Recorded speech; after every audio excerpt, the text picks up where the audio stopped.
Budget 2024 ના આજે તમને આખો દિવસ અમારું સવારે 7 વાગ્યાથી કવરેજ જોઈ રહ્યા છે અને આપણે એ જ કવરેજ ચાલુ છે અને અત્યારના આપણે જે સ્પેશિયલ ડિસ્કશન કરીશું એવેન્ડસ કેપિટલ ઓલ્ટરનેટિવ સ્ટ્રેટેજીઝના વૈભવ સાંઘવી આપણી સાથે જોડાઈ ગયા છે. વૈભવભાઈ, ઘણું સ્વાગત છે આપનું. અને ફર્સ્ટ ઓફ ઓલ, બજેટ જેની આપણે ઘણા વખતથી રાહ જોઈ રહ્યા હતા, ઘણા એક્સપેક્ટેશન્સ રાખી રહ્યા હતા, એ એક્સપેક્ટેશન પ્રમાણે તમને બજેટ કેવું લાગ્યું? હિસાબથી આપણે ડિરેક્શનલી વાત કરીએ અને જે હિસાબથી ઓનરેબલ પ્રાઇમ મિનિસ્ટરે વડાપ્રધાને આપણે કહ્યું છે કે આ બજેટ નોટ ઓન્લી એક વર્ષનું ડિરેક્શન બતાવશે, but in a way 5 years and leading to 2047માં જ્યાં ડેવલપ્ડ ઇકોનોમીનું એમ અને એમ્બિશન સાથે ચાલી રહ્યા છે, તો આ બજેટ એ હિસાબથી બહુ મહત્વનું હશે. નાવ એની બાદ આપણે અગર તમે જોયું કે અગર central theme of the budget હું અગર જોઉં તો એક ક્લિયર મેસેજ આવે છે કે આઈ થિંક જે enabling of the economy for a sustained growth, meaning કે એક આપણે કહીએ ને કે એક કેટલિસ્ટ બન્યું છે કે longer term sustained growth, consistent growth માટે, તો કહીએ તો આ બજેટ રહેશે. વાય અને one of the most important reasons is કે તમે જોશો કે જે હિસાબથી યુથ ઉપર, સ્કિલ ડેવલપમેન્ટ પર અને મેન્યુફેક્ચરિંગ અને સપ્લાય સાઇડ ઉપર જે ડબલ ડાઉન કર્યું છે in terms of the focus, I think એ બહુ સરાહનીય છે. ઓફકોર્સ સાથે સાથે ઘણા બધા મેજર્સ ફ્રોમ કેપિટલ માર્કેટ્સમાં પણ આવ્યા છે, but from an economic standpoint અગર તમે જોશો તો I think it's in the right direction, leading to make in India manufacturing, જેને બહુ જ પ્રોત્સાહન મળ્યું છે. વૈભવભાઈ, યુ આર રાઈટ કે જે ઇકોનોમિક ગ્રોથની જે સાયકલ ચલાવી છે ને જે એમાં આપણે જે આગળ વધી રહ્યા છે એનામાં આપણે ઘણા બધા અહીંયા કન્ટિન્યુટી ટાઈપ જોઈ રહ્યા છે.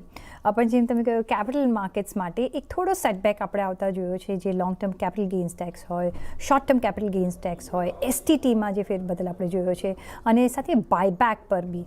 કઈ રીતના તમે જોઈ રહ્યા છો ઇન્ડિયન માર્કેટ પર સે, અધરવાઇઝ સેન્ટિમેન્ટ પર સે, તમે કઈ રીતના માર્કેટનું બિહેવિયર આગળ જતા જોઈ શકો છો? અગર હું માયોપિક જોઉં છું, અગર ખાલી કેપિટલ માર્કેટ્સને જોઈને જોઉં છું, તો ડેફિનેટલી હું કહીશ કે એક રીઝન છે થોડુંક ડિસઅપોઇન્ટમેન્ટનો, જે હિસાબથી શોર્ટ ટર્મ ગેઇન્સ અને લોંગ ટર્મ ગેઇન્સ વધાર્યા છે. અને સાથે સાથ આપણે ખાલી હેડલાઇન રેટ્સ જોઈએ છે, બટ અગર તમે હેડલાઇન રેટ્સની ઉપર સેસ અને સરચાર્જ અગર તમે જોશો તો આઈ થિંક એ ટેક્સેશન અમાઉન્ટ ખાસો એવો આવી જાય છે. At the same time on the other side I think જે પોઝિટિવ વેલકમ છે એ બેઝિકલી કે આ એક બહુ ઇમ્પોર્ટન્ટ સ્ટેપ થયું છે, જે યુનિફોર્મિટી ઓફ ટેક્સેશન સ્ટ્રક્ચર્સ ગણીએ તો અક્રોસ એસેટ ક્લાસીસ. આપણે date investments, gold, real estate અને એક્વિટીઝ અમે જોશો તો એક સારું યુનિફોર્મિટી લાવ્યા છે. ઓફકોર્સ આ હજુ કન્ટિન્યુ કરવું પડશે આગળ જઈને, જેમ કે તમે મ્યુચ્યુઅલ ફંડમાં જોશો તો ટેક્સેશન અલગ છે, પીએમએસમાં જોશો તો ટેક્સેશન અલગ છે, ઓલ્ટરનેટ ઇન્વેસ્ટમેન્ટ ફંડ્સમાં જોશો તો અલગ રીતે ટેક્સ થઈ રહ્યું છે. તો એમાં પણ એક યુનિફોર્મિટી અગર આવી જશે તો આઈ થિંક આના ઉપર બહુ સારું રહેશે. અને I think from a longer term perspective એ એક આખું capital market as a sector kind of progress થઈ શકશે, irrespective. So while headline number અને headline rates along with the buyback એક ડિસઅપોઇન્ટમેન્ટ છે, એમાં બે મત નથી. બટ પોઝિટિવ એ છે કે uniformity of taxation across asset classes એ બહુ જ ઇમ્પોર્ટન્ટ સ્ટેપ છે from a long term capital reforms. Absolutely. સાથે જ એસ લેન્ડ્સ ઓન ઇન્વેસ્ટમેન્ટ સર્વિસીસના મેનેજિંગ પાર્ટનર અને કો ફાઉન્ડર વિક્રમ કોટક આપણી સાથે જોડાઈ ગયા છે, અને સાથે જ વાઇટોક કેપિટલ એસેટ મેનેજમેન્ટના આશીષ સુમૈયા પણ આપણી સાથે જોડાઈ ગયા છે. Very good evening gentleman. વિક્રમભાઈ, પહેલાં તમારી પાસે આવીએ, કઈ રીતના તમે જોઈ રહ્યા છો આ બજેટને, અને જે રીતના આપણે જે ફિસ્કલ ડેફિસિટ 4.9% ઓફ જીડીપી રાખવામાં આવ્યો છે, કઈ રીતના તમે જુઓ છો? કન્ઝર્વેટિવ છે અને કઈ રીતના તમે મેથ્સ જોઈ રહ્યા છો? તો આ બજેટમાં 3 ચીજો સારી છે. એક તો ફિસ્કલ પ્રુડન્સ મેન્ટેન થયું છે, જે મને લાગતું હતું કદાચ નહીં થાય, અને ઘણું બધું ફોકસ એપી અને બિહારને અપાઈ રહ્યું છે અને ઈસ્ટર્ન રિજનને અપાઈ રહ્યું છે, જે બીજો એક અલગ જ મુદ્દો છે, જે કોએલિશનનો મુદ્દો છે. અને ત્રીજું જે બોમ્બ છે, મારા હિસાબે કેપિટલ માર્કેટનો બોમ્બ છે, જ્યાં તમે એક નીતિ હતી લોંગ ટર્મ કેપિટલ ગેઇન ટેક્સને સેમ રાખવાની વર્ષો સુધી, એમાં તમે ચેન્જ કર્યું છે. ઓલ્સો શોર્ટ ટર્મ 15% ઘણો સારો રેટ છે, એ લોકોએ 20 કર્યો છે, હજી વધાર્યો છે. એના સિવાય તમને એના ખર્ચાની બાદ નથી મળતી, એટલે એકચ્યુઅલી ઇફેક્ટિવ ટેક્સેશન ઘણું વધી ગયું છે કેપિટલ માર્કેટ માટે. એફએનઓ નીડેડ હતું કે એફએનઓને કપ કરવા માટે કે ઓવર એક્સેસ સ્પેક્યુલેશનને કપ કરવા માટે એફએનઓના નિર્ણય સારા છે. પણ મને જે વધારે સરપ્રાઇઝ લાગ્યું કે why they touch the capital market long term and short term, because FNO વાળાને તમારે બહાર કાઢવા હોય તો એ લોકોને લોંગ ટર્મ તરફ લઈ આવવાના છે, તો એનો ટેક્સ વધારનો શું ફાયદો છે? અને આ એક મારા હિસાબે થોડું નેગેટિવ સરપ્રાઇઝ હતી. અને રિયલ એસ્ટેટ પણ મારા હિસાબે એકચ્યુઅલી નેગેટિવ સરપ્રાઇઝ છે, કારણ કે indexation is a big benefit. તો ઇન્ડેક્સેશન કાઢવાથી જે બહુ જૂની પ્રોપર્ટી જેની પાસે પડી છે, એ લોકોનું એવરેજ ટેક્સ રેટ જે કદાચ 7 થી 10% વચ્ચે તો એ 12.5 પર ચાલે છે. એટલે અમુક નેગેટિવ છે, પણ પોઝિટિવ સાઇડ પર ઘણું છે. ફિસ્કલ પ્રુડન્સ સૌથી મોટું છે મારા હિસાબે. અને જે બોટમ એન્ડ, જ્યાં થોડો ઇસ્યુ છે કે જે એજ્યુકેશનનો ઇસ્યુ છે, સ્કિલનો ઇસ્યુ છે અને રોજગારીનો ઇસ્યુ છે, ત્યાં બજેટે વધારે ફોકસ કર્યું છે.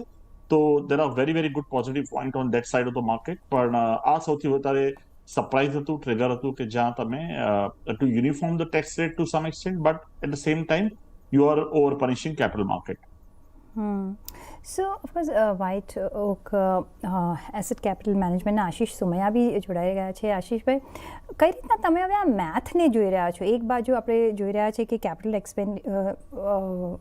ટેક્સ વધારવામાં આવ્યો છે, બીજી બાજુ ફિસ્કલ ઓફકોર્સ આપણે જોઈ રહ્યા છીએ કે એના ફિગરને મેન્ટેન કરાઈ રહ્યો છે, મેક્રો ઇકોનોમિક સ્ટેબિલિટી પણ છે, લોઅરિંગ ઓફ ફિસ્કલ ડેફિસિટ છે.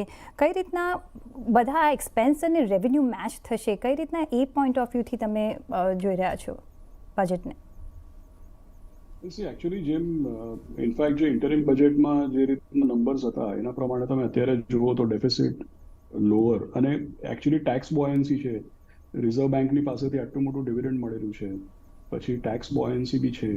એટલે પહેલાં ઇનફેક્ટ બધા લોકો, જ્યારે તમે યાદ કરો કે ભાઈ ઇન્ટરિમ બજેટ જ્યારે આવ્યું ત્યારે લોકોનું એવું ફિલિંગ હતી કે ભાઈ ગવર્મેન્ટ કન્ઝર્વેટિવ છે. અને હવે તમે જુઓ, મિનિંગ કન્ઝર્વેટિવ છે, અને ત્યારે લોકો એટલા માટે કહેતા હતા કન્ઝર્વેટિવ છે કારણ કે લોકો એક્સપેક્ટ કરતા હતા કે ભાઈ જેટલું પ્રોજેક્ટ કર્યું છે એના કરતાં વધારે ટેક્સ કલેક્શન આવશે, અને ડેફિસિટ જેટલી પ્રોજેક્ટ કરી છે એના કરતાં ઓછી આવશે, એવું ઇન્ટરિમ બજેટમાં આકલન હતું. એટલે હવે આજે તમે જુઓ તો એ બધું રાઇટ સાઇઝ થઈ ગયું કે ભાઈ ફિસ્કલ ડેફિસિટ બી લોઅર આવશે, રેવન્યુ કલેક્શન બી પહેલાં ઇન્ડિકેટ કર્યું હતું એના કરતાં વધારે આવશે. એટલે એકચ્યુઅલી તમે જુઓ તો આખી જે ફિસ્કલ પોઝિશન છે એ તો પોઝિટિવ અને સારી કંટ્રોલમાં જ છે. અને છતાં પણ આટલી બધી જગ્યા પર ટેક્સીસ વધારવું, I think that was a surprise. So અને વૈભવભાઈ, ડાયવેસ્ટમેન્ટ માટે કોઈ પણ અનાઉન્સમેન્ટ કરવામાં નથી આવી, નથી પીએલઆઈ સ્કીમના માટે કે કોઈ વધારે સેક્ટર ઇન્વોલ્વ કરી રહ્યા છે, કોઈ એક્સટેન્શન કરી રહ્યા છે, કોઈ વધારે સેક્ટર આવરી લેવામાં આવે છે અહીંયા, જ્યારે કારણ કે PLI has done wonders for the country. China +1 જો કે યુરોપ +1 જો, કઈ રીતના તમે જોઈ રહ્યા છો? શું આ ટચ અપોન થવું જોઈતું હતું? ઓફકોર્સ પ્રીતિ, આઈ થિંક અગર આપણે પીએલઆઈની વાત કરીએ છીએ તો થોડાક વખત પહેલા from the ministry I think statement પણ આવ્યું હતું કે પીએલઆઈને તમે પરમનન્ટ નહીં વિચારો કે આ પરમનન્ટ મેજર છે. ઇટ ઇઝ એન ઇન્સેન્ટિવ, એક ઇન્સેન્ટિવ છે કે તમે એટલીસ્ટ કેપેક્સ કરીને તમે કેપેસિટીઝ નાખો. શોર્ટર ટર્મ તમને એ ઇન્સેન્ટિવ મળશે, અને ઓવર લોંગર ટર્મ તમે પોતાની એફિશિયન્સીઝથી કોમ્પિટિટિવ બનો અને તમે પછી keep on kind of growing as a company. Now my sense is basically any which ways અમે એટલું વધારે એક્સપેક્ટ નહોતા કરી રહ્યા. પણ અમારા હિસાબથી લાર્જર પોઈન્ટ જે અગર તમે મેન્યુફેક્ચર અને સપ્લાય સાઇડનું જોશો તો જે સ્કિલ ડેવલપમેન્ટ છે, જ્યાં પૈસા એકચ્યુઅલી જઈ રહ્યા છે, જ્યાં આપણે કહીએ ને કે ટેલેન્ટની જરૂરત છે અલગ અલગ ઇન્ડસ્ટ્રીમાં, અને એના આઈ થિંક મુખ્ય આધાર ઉપર આઈ થિંક જે ઇન્ડસ્ટ્રી રિકવર થશે કે ડેવલપ થશે, મારું મંતવ્ય છે કે it will go long way in that sense. સરકારે રાઇટ ફ્રોમ કોર્પોરેટ ટેક્સ ઘટાડીને અને અલગ અલગ મેજર્સ લગાડીને જેટલું પણ કરવું હતું એ તો ફ્રોમ એન મોનેટરી ઇન્સેન્ટિવ તો બેઝિસ પર કર્યું જ છે. but this is a measure which only adds to that overall view from manufacturing. So I'm not discouraged, એટલે especially કે જે હિસાબથી મેન્યુફેક્ચરિંગ માટે જે measures લીધા છે, I'm not at all discouraged. I think they are all in the absolute right direction. વિક્રમભાઈ, જે job creation, employment એને ઇન્સેન્ટિવાઇઝ કરવામાં આવ્યું છે, તમને શું લાગે છે કેટલા હદ સુધી આ કામ કરી શકે છે અને કયા વર્ટિકલ્સમાં કામ કરી શકે છે? શું ખાલી વ્હાઇટ કોલર જોબ્સ માટે જ આ કામ કરશે કે રૂરલમાં, જ્યાં આઈ ઓલવેઝ સે કે વેરેવર યુ સ્ટે, તમારે ત્યાં જો તમને કામકાજ મળી જતું હોય તો આપણે બહુ માઇગ્રેશન પણ ના જોઈએ ને કોન્સન્ટ્રેશન પણ ના જોઈએ ને જોબ સ્કેર્સિટી પણ ના થાય. કઈ રીતના તમે આ ડેવલપ થતા જોઈ શકો છો આ બજેટ થકી? બહુ સારો ક્વેશ્ચન છે, કારણ કે તમે પોસ્ટ કોવિડ જુઓ તો એકચ્યુઅલી માઇગ્રેશન ઉલટું જઈ રહ્યું છે, રૂરલ તરફ પાછું જઈ રહ્યું છે જે અર્બનમાં હતું. અને એને પણ અને એગ્રીમાં આપણે ધારવીએ છીએ કે એગ્રીમાં આપણે એઝ અ પર્સન્ટ જીડીપી આવતા 5 વર્ષમાં નીચે જશે. તો it was a particular point which was hurting everyone, કે જ્યાં અનએમ્પ્લોયમેન્ટનો મોટો ઇસ્યુ થઈ શકે રૂરલ અને સેમી અર્બન જેવામાં, એટલે નાના તાલુકાઓમાં કહેવામાં. અને એને આ બજેટમાં આવરવાની ટ્રાય કરવામાં આવી છે, જે સ્ટેપિંગ સ્ટોન છે. આઈ એમ નોટ સેઇંગ કે આનાથી 100% ફાયદો થશે, પણ જે પ્રમાણે ફોકસ એજ્યુકેશન અને સ્કિલ પર ગયું છે, and that skill can be across the board. It can be towards digital on agri side, or it can be towards the creating some other vocational courses. But I think overall જે આવવામાં આવ્યું છે, આપણે સ્કીમની detail જોવી પડશે, પણ મારા હિસાબે આ સ્ટેપિંગ સ્ટોન છે અને this will actually go long way. તો મારા હિસાબે બજેટનું સૌથી જે સફળ પાસું હતું એમાં એક ફિસ્કલ પ્રુડન્સનું, જે આશીષે કવર કરીને મેં પણ કીધું, અને બીજું આ જે ઇમ્પોર્ટન્ટ પાસું છે એ મારા હિસાબે આ છે, જે થોડુંક બજેટ આપણે કહીએ કેપિટલ માર્કેટ કે ડાયરેક્ટ બેનિફિટ ટુ અર્બન ઓર રીચ એનાથી કાઢીને તમે એને થોડુંક વિસ્તાર કરવામાં આવ્યું છે. અને જો આ પ્રોપરલી એક્ઝિક્યુટ થાય તો આનો ડેફિનેટલી લોંગ ટર્મ બેનિફિટ ઘણો મોટો ઇન્ડિયાને આવી શકે. કારણ કે અત્યારે સૌથી મોટી સમસ્યા મારા હિસાબે, અગર આપણે ટેકલ ન કરીએ તો આવતા 5 વર્ષમાં unemployment can be a very very high if you don't tackle now. એટલે it is a very very good move. I must say that બહુ સરસ સ્ટેપિંગ ટોન છે, અને આને કેવી રીતે એક્ઝિક્યુટ કરે છે, that is what you have to really harp upon or see out. અને execution is the main criteria. એમાં કદાચ જો બરાબર પગલાં નથી લેવાતા તો જે પણ એલોકેશન્સ કે અનાઉન્સમેન્ટ્સ આવે છે એ કામ નથી કરતી, આપણે જોયું છે. પણ આશીષભાઈ, જે કસ્ટમ ડ્યુટીઝમાં થોડા ફેરફાર કરવામાં આવ્યા છે, જે અમુક મેડિકલ ઇક્વિપમેન્ટ્સ માટે, મોબાઈલ ફોન્સ પેનલ્સ માટે અને so on and so fourth, કઈ રીતના તમે જોઈ રહ્યા છો? અને બિફોર આઈ ફર્ગેટ, ગોલ્ડ અને સિલ્વર પર ઓછું કરાવ્યું છે, પ્લેટિનમ પર ઓછું કરાવ્યું છે. કઈ રીતના તમે જોઈ રહ્યા છો? કયા એવા સેક્ટર્સ તમે હવે જોઈ શકો છો કે જ્યાં આની પોઝિટિવ ઇમ્પેક્ટ થશે અને ક્યાં તમે નિવેશ કરશો? ડાયરેક્ટલી ઓનેસ્ટલી તમે બજેટમાં જુઓ તો ડાયરેક્ટલી કોઈ બી એવી વસ્તુ નથી કે ભાઈ, એવું સેક્ટર નથી કે ભાઈ ડાયરેક્ટલી એના માટે થઈને પોઝિટિવ થઈ જાય. ઇનફેક્ટ મારું એવું માનવું છે કે છેલ્લા 2 વર્ષથી માર્કેટ જાતની થીમ્સ અને લેબલ્સની ઉપર ચાલતું હતું. અને જો કોઈ એકદમ જ bottom up fundamental, governance, free cash flow, return on invested capital, એ બધા ફંડામેન્ટલ સ્ક્રીનર્સ ને બોટમ અપ લઈને જો જોવે તો એમના માટે માર્કેટની કન્ડિશન થોડી ડિફિકલ્ટ હતી. કારણ કે માર્કેટ એક તરફ railway, infrastructure, PSU, small cap, micro cap, એ બધા થીમ્સ, ક્યારેક એનર્જી, એ બધા થીમ્સ અને લેબલ્સ વધારે ચાલી ગયા. એટલે આગળ જતા મને એવું લાગે છે કે ભાઈ, માર્કેટ ઓલવેઝ રિલેટિવ વેલ્યુએશન પર ચાલતું હોય છે. કંઈક ને કંઈક એક ટ્રિગર આવે એટલે માર્કેટને ટ્રિગરથી એક મોકો મળે કે ભાઈ કન્સોલિડેશન થાય અને થોડું રોટેશન આપણને જોવા મળે. એટલે ખાસ બજેટને લઈને એમ કેવું કે ભાઈ આ સેક્ટર ચાલશે ને ઓલું સેક્ટર નહીં ચાલે, એવું ડાયરેક્ટલી બજેટમાં મને નથી લાગતું એવું બહુ બધું કંઈ છે. ખાલી એટલું થશે કે ભાઈ હવે એક ટ્રિગર જતું રહ્યું અને એમાં થોડા નેગેટિવ્સ બી આપણને જોવા મળ્યા. પહેલું માર્કેટનું રિએક્શન હતું કે ભાઈ ઘણું જોરથી, એટલે તમે જુઓ તો 3 થી 3.5% સ્મોલ કેપ ઇન્ડેક્સ ડાઉન હતું બપોરે, અને પછી રિકવર થયું. એટલે ફર્સ્ટ રિએક્શન વોઝ નેગેટિવ. અને મને એવું લાગે છે કે હવે આ ઇવેન્ટ આપણી પાછળ ગયું, હવે આગળ કોઈ ટ્રિગર્સ નથી. મે બી યુએસ પોલિસી કે મે બી કોઈ એક્સટર્નલ ટ્રિગર્સ હશે, પણ આગળ કોઈ હવે પોઝિટિવ ટ્રિગર્સ નથી. એટલે મને એવું લાગે છે કે માર્કેટ સાઇડવેઝ રહેશે અને it will go back to એકદમ જ બોટમ અપ સ્ટોક પિકિંગ, એવી જાતનું જોવા મળશે. જે વાત કસ્ટમ્સ ડ્યુટીની તમે કરી, એ મને એવું લાગે છે કે ઘણી બધી જગ્યા પર સમજો ઇનપુટ કોસ્ટ જે છે, ઇમ્પોર્ટ્સ જે છે કે કંઈ કમ્પોનન્ટ્સ છે, કે જેમ રેર મિનરલ્સ અને રેર અર્થ્સ ને મેટલ્સની જે વાત થઈ, એ ઇનપુટ કોસ્ટ ઓછા કરવા માટે અને ફ્રી અવેલેબિલિટી કોઈ જાતની રો મટીરિયલ્સ એને માટે કરેલું છે. ડેફિનેટલી ગોલ્ડ અને સિલ્વર પ્રાઇસીસ નીચે આવે એનાથી બી લોકલ ઇન્ડસ્ટ્રીનો ફાયદો થઈ શકે છે. એટલે માઇનર પોઝિટિવ્સ છે, બટ આઈ ડોન્ટ થિંક કે કોઈ સેક્ટર ખાસ આમાં જોવા મળે છે. ભાઈ જે નેક્સ્ટ આપણે વાત કરવી હતી, જે ઇકોનોમિક સર્વેમાં પણ કહેવામાં આવ્યું હતું, જે કન્સર્ન ઊભું કરાયું હતું એ રિટેલ ઇન્વેસ્ટર માટે કે કઈ રીતના ઇક્વિટી પાર્ટિસિપેશન વધી રહ્યું છે ઇક્વિટી માર્કેટ્સમાં, which is good. But on the other hand જો આપણે જોઈએ તો બેંક્સમાં જે એફડીઝ હોય કે બેંક્સમાંથી આપણે જે ડેટ ઇન્સ્ટ્રુમેન્ટ્સ પર આપણે જે કામ કરતા હતા એમાં ઓછો ડિક્રીઝ થઈ રહ્યો છે. કઈ રીતના એ વરિયસમ છે અને કઈ રીતના તમે જોઈ રહ્યા છો? શું આમાં બેન્કિંગ એઝ અ સ્ટ્રક્ચર થોડું હલી શકે છે ઇફ ધીસ કન્ટિન્યુઝ? અને from the retail investor point of view also કઈ રીતના તમે આ જોશો? Because risk involved in the equity market is much more. See, I think Preeti, first let's be very clear કે આપણું as a percentage of household savings કેટલું equity માર્કેટમાં છે. I think we are no way comparable to the global economies in that sense. તો we have a long way to go in any case. Now, of course, જ્યારે આપણે concentrated flow જોઈશું ત્યારે હંમેશા આપણને એવું લાગશે કે વેલ્યુએશન સ્ટ્રેચ છે, થોડુંક યુફોરિક બની રહ્યું છે. અમુક પોકેટ્સમાં તમે જોશો કે પ્રાઇસ ટુ અર્નિંગ્સ બહુ હાઈ છે. તો ઓફકોર્સ ઇન ઇન્ટરમીડિયેટ પીરિયડમાં you will see these anomalies, but over a longer period of time તમે જોશો તો generally market will follow the earnings momentum. જેમ અર્નિંગ્સ આવશે એવી રીતે શેરોના ભાવ કાઇન્ડ ઓફ વધશે over a longer period of time.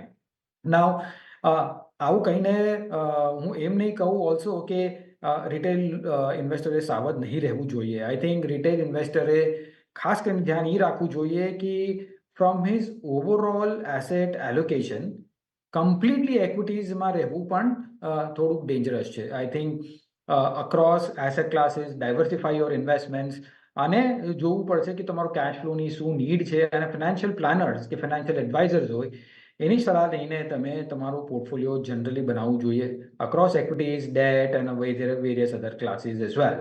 સો એ બહુ ઇમ્પોર્ટન્ટ છે કે પોતાનું રિસ્ક રિટર્ન પેરામીટર્સ શું છે અને એ હિસાબથી એસેટ એલોકેશન કરવું જોઈએ પોતાના એડવાઇઝરને સાથે લઈને, રાઈટ. અને લાસ્ટલી એક હજુ હું પોઈન્ટ કાઇન્ડ ઓફ ઓલ્સો અહીંયા કવર કરીશ ઇઝ બેઝિકલી ધી એફએનઓ પર જે એસટીટી વધાર્યું છે. ના એક સારી એવી કન્સેન્સસ વ્યૂ છે કે એ માર્કેટમાં બબલ છે કે whatever it may be, right. Now one has to realise કે જે હિસાબના તમે રિટેલ ટ્રેડ્સની વાત કરો છો કે કોઈ પણ ટ્રેડની વાત કરો છો, જ્યારે ડેરિવેટિવ માર્કેટમાં વોલ્યુમ થાય છે ત્યારે વી કે નોટ સેગ્રીગેટ કે ટ્રેડ રિલેટેડ છે કે તમે હેજ રિલેટેડ છે કે તમારું એની પાસે સામે અંડરલાઇન પોર્ટફોલિયો શું છે, એની સામે હું એફએનઓમાં કયું ટ્રેડ કરું છું, etcetera etcetera. Of course we have to check on those volumes, but એવું પણ નથી કે you take steps beyond a certain measure to see to that કે ઇકોસિસ્ટમ કે એ જે માર્કેટ અત્યાર સુધી જે ડેવલપ થયું છે and one of the best markets in the world કહીએ તો એને તમે બહુ મોટું નુકસાન કરો.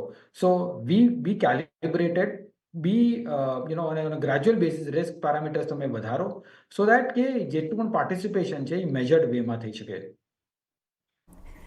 1 ઓક્ટોબરથી ઓફકોર્સ આ એસટીટી અમલી બનશે. પણ વિક્રમભાઈ, અંડર ધ નેક્સ્ટ જન અનાઉન્સમેન્ટ જે એ લોકો એમને 9 ડિવિઝન્સ કર્યા હતા એમાં આપણે જોયું જે ઇમ્પોર્ટન્ટ કહેવાય એ છે of course land reforms, land registration, digitisation. એટલે એક ફાર્મર્સ માટે પણ અહીંયા એક સારું પોઝિટિવનેસ આવી રહ્યું છે. અને જે બીજું જે કામ કર્યું છે એ રૂરલ માટે હોય કે લોઅર વર્ગ ઓફ પીપલ માટે હોય કે બેઝિક એમ્યુનિટી હોય, સુએજ સિસ્ટમ, વોટર સપ્લાય, આ બધું એક બિકોઝ જો કન્ટ્રી ગ્રો થશે તો બધું ગ્રોથ થશે અને રૂરલથી જે મેઇન ગ્રોથ આવવો જોઈએ તો એના માટે ઘણું બધું કામ કરવામાં આવી રહ્યું છે. લેન્ડ રિફોર્મ્સ પર સે તમે કઈ રીતના જોઈ રહ્યા છો? It's a very very positive announcement, કોઈ ડાઉટ જ નથી. અને આપણે જે છેલ્લા સેન્ટ્રલ ઇલેક્શન રિઝલ્ટ જોયા ત્યાં એ ક્લિયર તો થઈ ગયું હતું કે અપર મિડલ ક્લાસથી કરીને ઉપરના જે લોકો છે, ટોપ 1 or 2% of India's population are doing extremely well, but નીચેના લોકો પાર્ટિસિપેટ નથી થઈ રહ્યા. અને that can be participated either through touching their life via reforms, whether it's education or skill, or you are giving them more employment, or you're creating a more livable standards for them. એ બધું કરવાની જરૂર છે. અને જે આપણે જોયું છે 10 વર્ષમાં થયું પણ છે ઇન્ડિયામાં. અને હું તમને ગુજરાતનું એક્ઝામ્પલ આપું. ગુજરાતમાં લેન્ડ રિફોર્મ્સ ઘણા પહેલા થયા છે. જ્યારે મોદી સાહેબ સીએમ હતા ત્યારથી લેન્ડ રિફોર્મ છે ને તમારા જે બધા જે 7-12 ને બધું કહેવાય રજિસ્ટ્રેશન ને બધા they are all digitized for 10-15 years, 15 years plus back. એટલે આને આખા ઇન્ડિયામાં લઈ જવું અને મને લાગે છે 3 કે 4 સ્ટેટમાં ઓલરેડી આ ઇમ્પ્લિમેન્ટેડ છે અને મને લાગે છે આગળ જતા પણ this is going to take to the very different level. So land reforms, things around land and the livability જે કહીએ આપણે હાઇજીન જે કહીએ જે તમે સ્યુએજ સિસ્ટમ કીધી કે જે તમે કીધું કે how do you upbring them up take them up, કારણ કે અલ્ટિમેટલી અગર એ લોકો ખુશ નથી તો આપણે ગમે એટલા માર્કેટ કેપ બનાવી દઈએ ગમે એટલી આપણે ઇન્ક્લુઝિવ ગ્રોથ ન લઈ આવી શકીએ તો this ultimately tantamounts to a negative effect on the final economy, કારણ કે then you have the social unrest and a lot of other things which happens when the lower class doesn't grow up. So I think that's a very very good move. That's what I said at the start કે આ બજેટમાં સૌથી મોટું પાસું fiscal discipline અને મોટા વધારે ક્લાસને આવરી લેવાનું છે compared to only keeping that top 1 or 2% or 3% of the people very happy. તો આમ જોઈએ તો બજેટ એ દ્રશ્ય જોવા જઈએ તો ઘણું સારું છે અને again as I said execution is everything.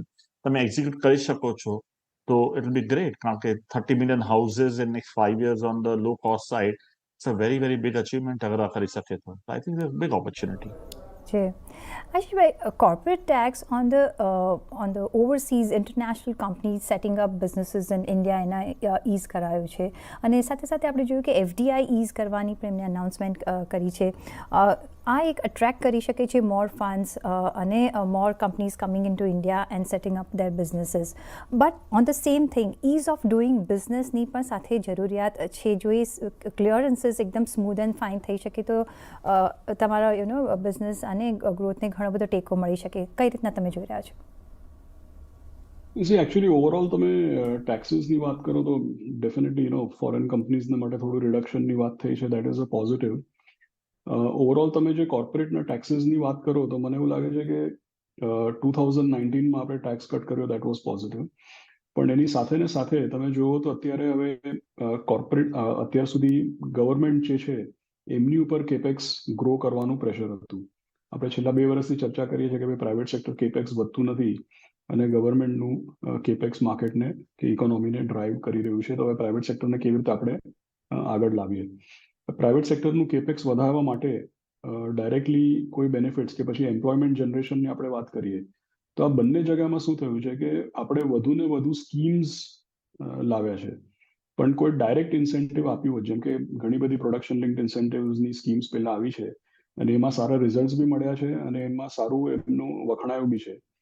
તો એવી રીતે વધુ એક્સપાન્શન કે પછી ડાયરેક્ટ ઇન્સેન્ટિવ કે ભાઈ પ્રાઇવેટ સેક્ટર કેપેક્સ વધે અને ડાયરેક્ટ ઇન્સેન્ટિવ કે ભાઈ એમ્પ્લોયમેન્ટ વધે, એના માટે આપણે નવી સ્કીમો લાવવા કરતાં ડાયરેક્ટલી જો આપણે ઇન્સેન્ટિવ્સ કંઈ અનાઉન્સ કર્યા હોત કે વધુ કોઈ કોર્પોરેટ સ્કીમ્સ અનાઉન્સ કરી હોત તો કદાચ વધારે પોઝિટિવ જોવા મળે. નોર્મલી ઓવર લોંગ પીરિયડ બધાનું શું એક્સપેક્ટેશન છે કે દરેક ચીજમાં ગવર્મેન્ટનું ઇન્વોલ્વમેન્ટ હોવા કરતાં માર્કેટને અને પ્રાઇવેટ સેક્ટરને એન્કરેજ કરે અને ગવર્મેન્ટની ફૂટપ્રિન્ટ ઓછી થાય તો એને પોઝિટિવ કહેવાય. પણ છેલ્લા 5-1 વર્ષમાં ખાસ કરીને એવું જોવા મળ્યું છે કે ભાઈ ગવર્મેન્ટની પ્રેઝન્સ અને ગવર્મેન્ટની ફૂટપ્રિન્ટ ઘટતી નથી, એકચ્યુઅલી વધી રહી છે દરેક ચીજમાં. સો આઈ થિંક એની પર થોડું ધ્યાન આપવું જોઈએ અને દર વખતે નવી સ્કીમ્સ એમ આપણે કરીએ તો ફૂટપ્રિન્ટ વધે જ છે અને ઇઝ ઓફ ડુઈંગ બિઝનેસ કરવા કરતાં જેમ તમે ઇઝ ઓફ ડુઈંગ બિઝનેસની વાત કરો તો ભાઈ ડાયરેક્ટલી ઇન્સેન્ટિવ્સ આપી દો અને ડાયરેક્ટલી પોલિસી અનાઉન્સ કરો. તમે નવી સ્કીમ્સ લાવો તો ઇઝ ઓફ ડુઈંગ બિઝનેસ એનાથી ઘટતું હશે કદાચ. Absolutely. Vaibhav, of course, this is not market related, but us related. અને એ છે ટેક્સ regime. આમાં ન્યૂ ટેક્સમાં પણ હવે સ્લેબ્સ આવી ગયા છે અને ઇવેન્ચ્યુઅલી આપણે we all would be under new tax regime. એમાં જે ટ્વીક કરવામાં આવ્યું છે, how will we be affected like you and me, like કઈ રીતના તમે જોઈ રહ્યા છો? આઈ થિંક પ્રીતિ તમે સ્ટેન્ડર્ડ ડિડક્શનમાં થોડીક રાહત જોઈએ આપણે માર્જિનલ અને ટેક્સ રેટ રેશનલાઇઝેશન પણ થોડું જોયું. તો ઓફકોર્સ જેમ ઓનરેબલ ફાઇનાન્સ મિનિસ્ટરે કીધું કે 57,500 રૂપિયાનો ફાયદો at the end of it tax payer at the lower end ને મળી શકે છે. At the same time capital ગેઇન્સમાં પણ 1.25 લાખ રૂપિયા સુધીની છૂટ છે in terms of the income as well. So I think જે પણ ઇન્ક્રીમેન્ટલ સ્ટેપ્સ લીધા છે are better for the overall tax payer. પણ મારું એક ખાસ કરીને આને ઇન્કમ ટેક્સ પ્રત્યે એક પોતે ચાર્ટર્ડ એકાઉન્ટન્ટ છું એટલે કહી શકું છું કે એક ઇન્કમ ટેક્સમાં તમે અગર જોશો તો એને ઘણું સિમ્પ્લિફાય કરવાની જરૂરત છે. જેમ ગયા વર્ષે તમે ઓલ્ડ રિજીમ, ન્યૂ રિજીમ, અલગ અલગ સ્લેબ ઓફ ટેક્સેશન ને બધું હતું. આઈ થિંક ઇન્ક્રીમેન્ટલી એને જેટલું ઇઝ કરશો એટલું તમારું tax to GDP ratio at the same time તમે લાર્જર ગ્રુપ ઓફ ઓડિયન્સને ટેક્સ કમ્પ્લાયન્સમાં પણ લાવી શકશો, રાઈટ?